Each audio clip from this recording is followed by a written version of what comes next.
Hello again, YouTubers! This is Jonathan Asema back to your screens. And just so you know that I reached 400 subscribers! Woohoo! So for this occasion, I'm going to be reading to Branch Line Engines. Hope you'll enjoy it.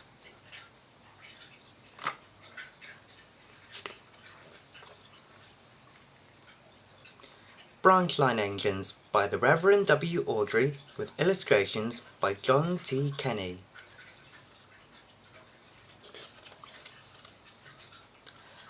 Forward. Dear friends, we never have a dull moment on our branch line.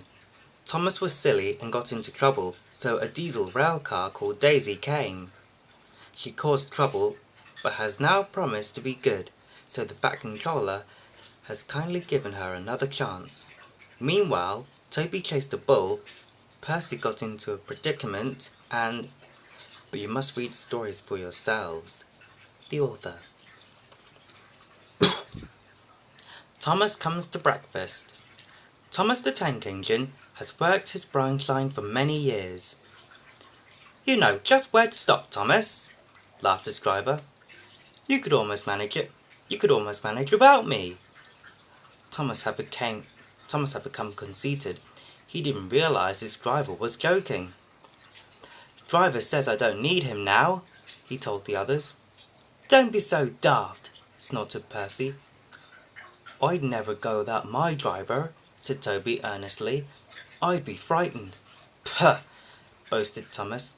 I'm not scared. You'd never dare. I would then, you'll see.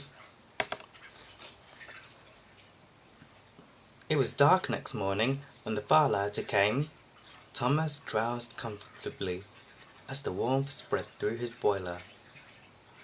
He woke again in daylight. Percy and Toby were still asleep. Thomas suddenly remembered. Silly stick in the muds, he chuckled. I'll show them. Driver hasn't come yet, so here goes. He cautiously tried first one piston, then the other. They're moving, he whispered. I'll just go out, then I'll stop and wheesh! That'll make them jump. Very, very quietly, he headed for the door.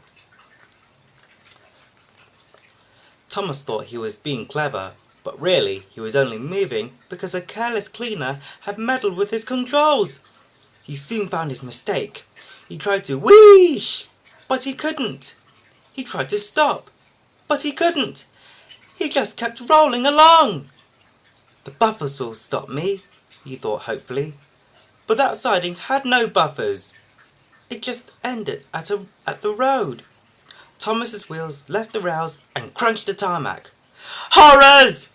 He exclaimed and shut his eyes. He didn't dare look at what was coming next.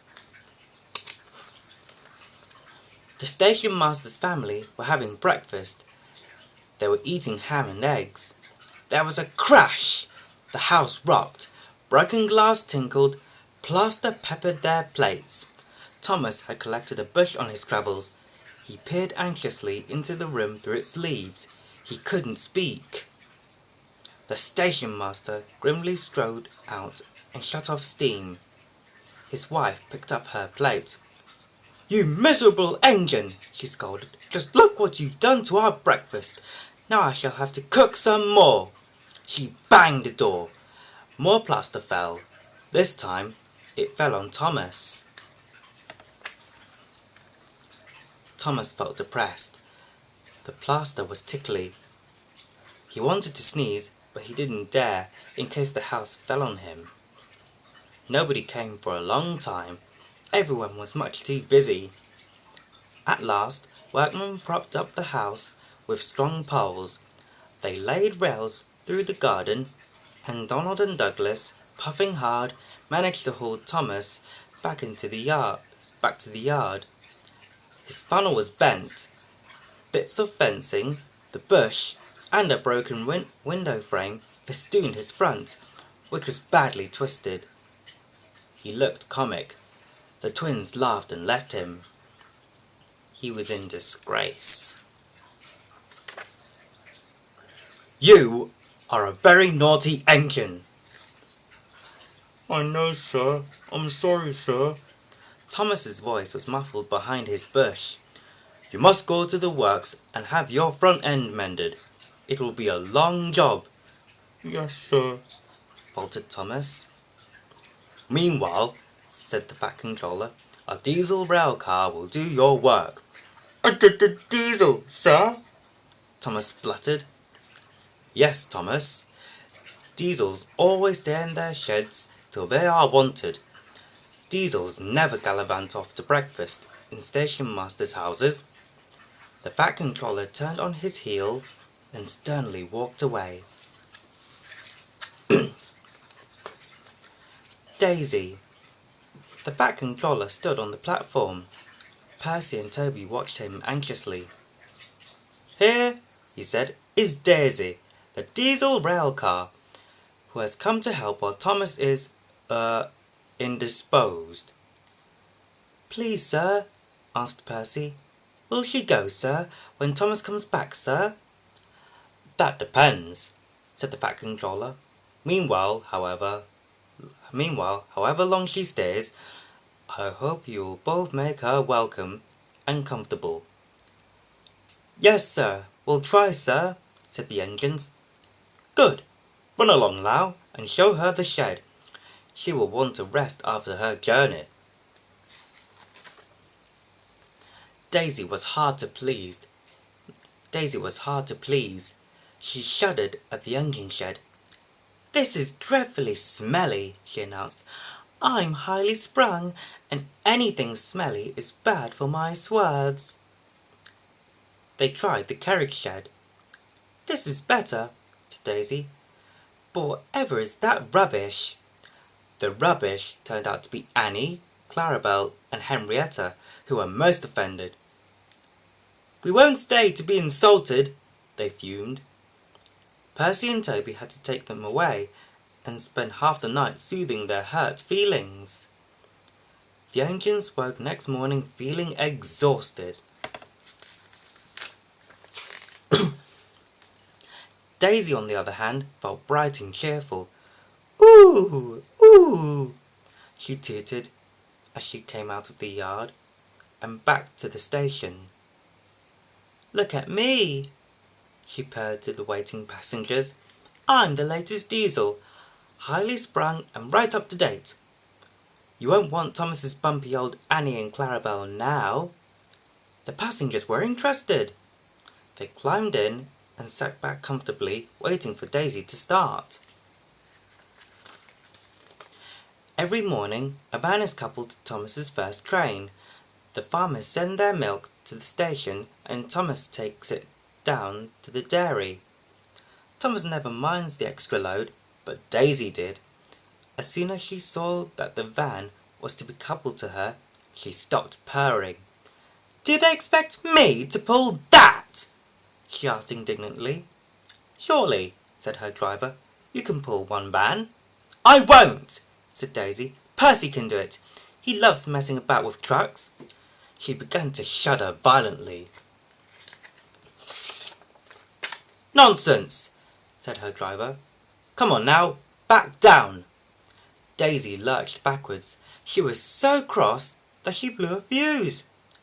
"Told you," she said, and stopped.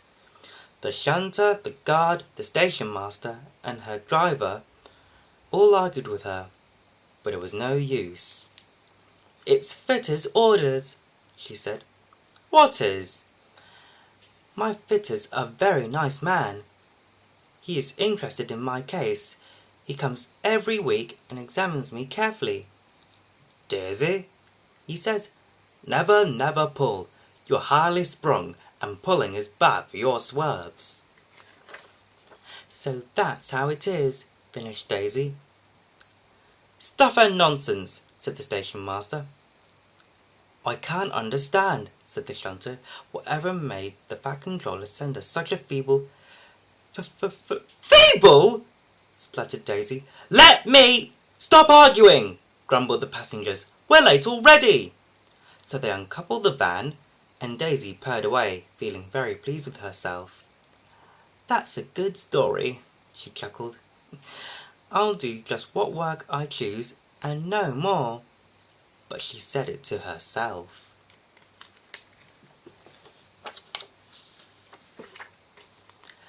Bullseyes.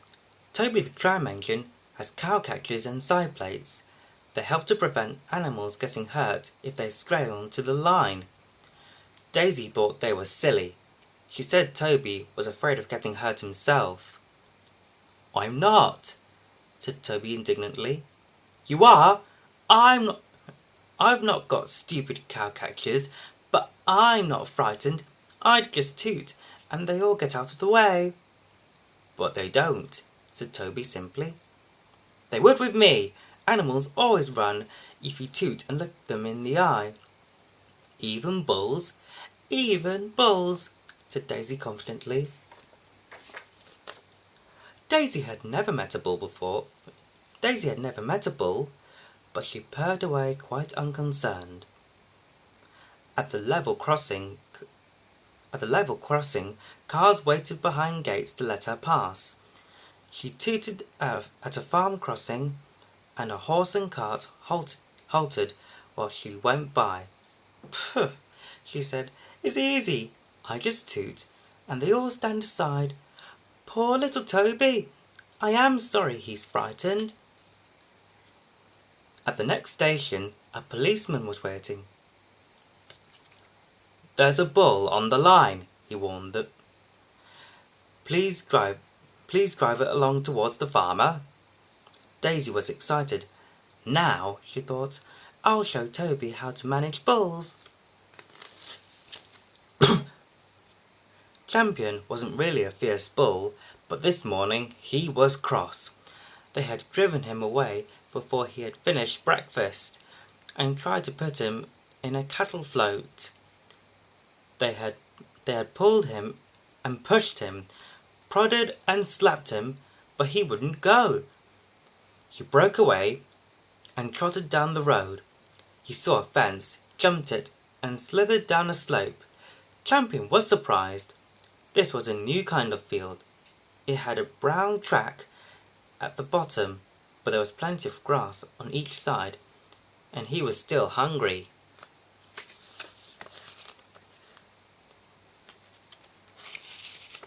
Ooh, tooted Daisy.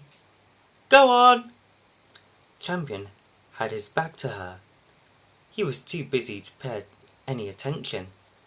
Ooh, said Daisy again. Champion went on eating. This is all wrong, thought Daisy. How can I look him in the eye if he won't turn around? Ooh! At last, Champion turned and noticed Daisy. He said, and came towards her, still chewing. He wondered what she was. Said Daisy feebly. Why doesn't he run away? The guard and the policeman tried to shoo Champion, but he wouldn't stay shooed. As soon as they turned away, he came back. He was the most inquisitive animal. Go on, Daisy, said her driver. He's harmless. Yes, said Daisy unhappily. You know he's harmless, and I know he's harmless, but does he know? Besides, look at his horns. If I bumped into him, he might hurt, them. The farmer wouldn't like that. Champion came close and sniffed at Daisy. Oof! She said, backing hastily. Toby was surprised to find Daisy back once more at the station. The passengers told him about the bull. He chuckled. Bulls always run if you toot and look them. Bulls always run if you toot and look them in the eye, eh, Daisy? Daisy said nothing. Ah, well, Toby went on. We live and learn. I'd better chase him for you, I suppose. He clanked away, but Champion took no notice of Toby's bell or whistle. He didn't move till Toby whooshed him with steam. Then Toby gently shooed him along the track to where the farmer and his men were waiting. Daisy had an exhausting day. Toby and Percy often met her on their journeys, and though they never mentioned bulls, they gave her pitying looks. It made her so cross.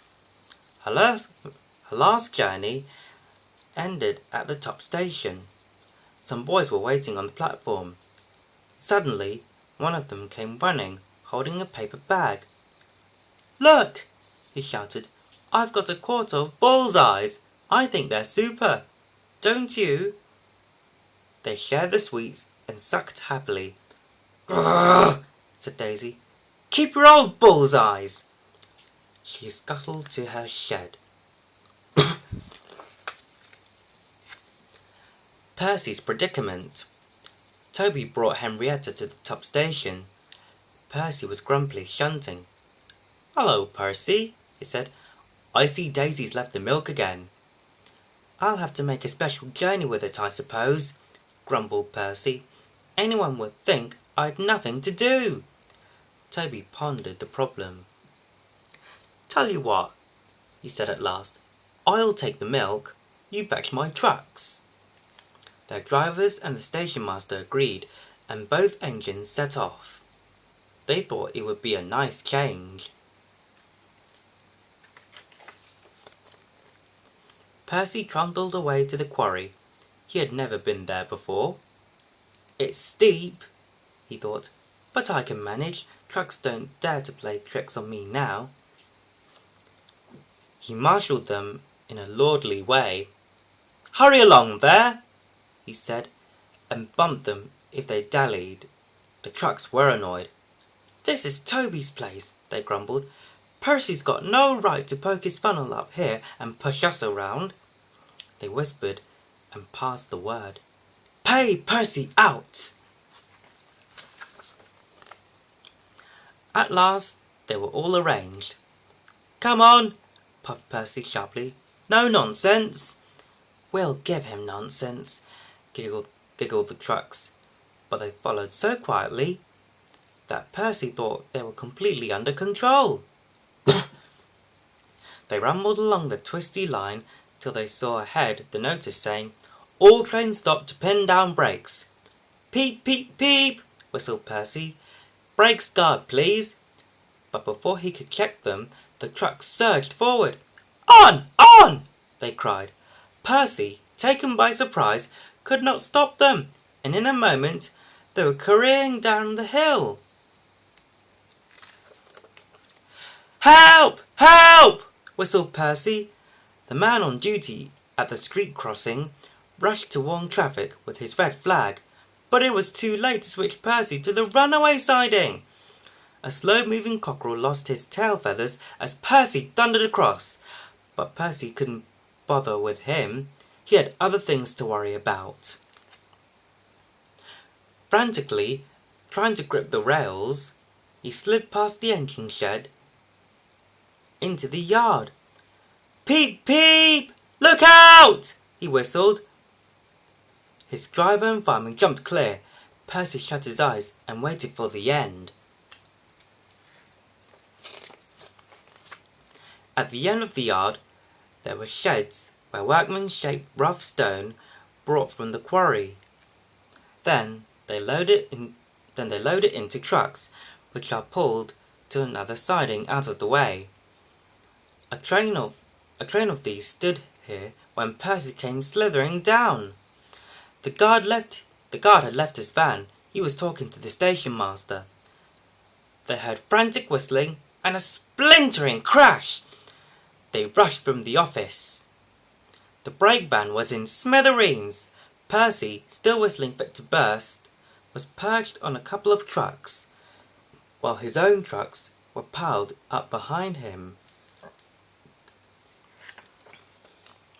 The Fat Controller arrived next day. Toby and Daisy had helped to remove most of the wreckage, but Percy still stood on his perch.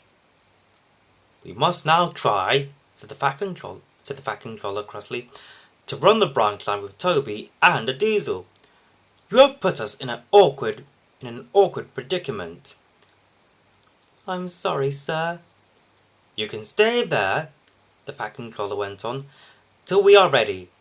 Perhaps it will teach you to be careful with trucks." Percy sighed. The trucks wobbled behind his wheels. He quite understood about awkward predicaments.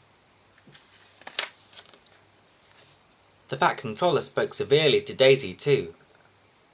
"My engines do not tell lies," he said.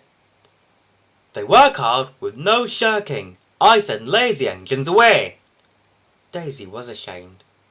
"However," he went on, "Toby says you worked hard yesterday after Percy's accident, so you shall have another chance." "Thank you, sir," said Daisy. "I will work hard, sir. Toby says he'll help me." "Excellent. What Toby doesn't know about branch line problems," chuckled the Fat Controller chuckled, "such as, bulls, isn't worth knowing. Our Toby's an experienced engine." Thomas came back next day, and Percy was sent to be mended. Annie and Clarabel were delighted to see Thomas again, and he took them for a run at once, because they hadn't been out while he was away. Thomas, Toby and Daisy are now all friends. Daisy often takes the milk for Thomas, and when Toby is busy, she takes Henrietta. Toby had taught Daisy a great deal. She shooed a cow off the line all by herself the other day. That shows you, doesn't it? And that's it. Well, I hope you enjoyed this video. Thank you so much for supporting me, and thank you so much for helping me reach 400 subscribers. Until next time, don't forget to subscribe for more. Bye!